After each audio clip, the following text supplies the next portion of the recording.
Nakakalungkot dun sa hindi makahintay na mag-final blessing. Ano? Nakakalungkot. Nag-aapurang umalis. Sayang. Ano? Dapat kinokompleto nyo ang misa. Minsan lang kayong sisimba, ano? Tuwing linggo lang. Kung perfect attendance, ano, ay 48 days sa isang taon. Inaapuran nyo pa ang pag-uwi. Nakakalungkot. Okay?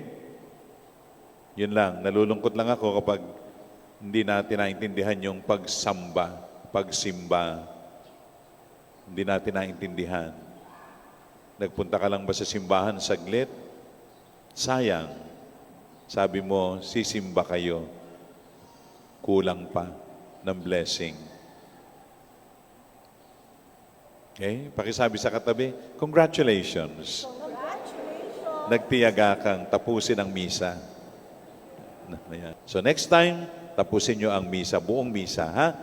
Minsan lang ito. Si Lord binibigay sa atin ang lahat. Yung pagsamba sa Kanya. Nalulungkot kasi ako kaya inulit ko, ha? Sana hindi na maulit yung nagmamadaling tumayo at uuwi. Okay? Sumainyo ang Panginoon. At sumayo rin. Pagpalain kayo ng makapangyarihan Diyos, Ama at Anak at Espiritu Santo. Amen. Humayo kayo sa kapayapaan at pag-ibig ni Kristo. Salamat sa Diyos. Purihin ang Panginoon.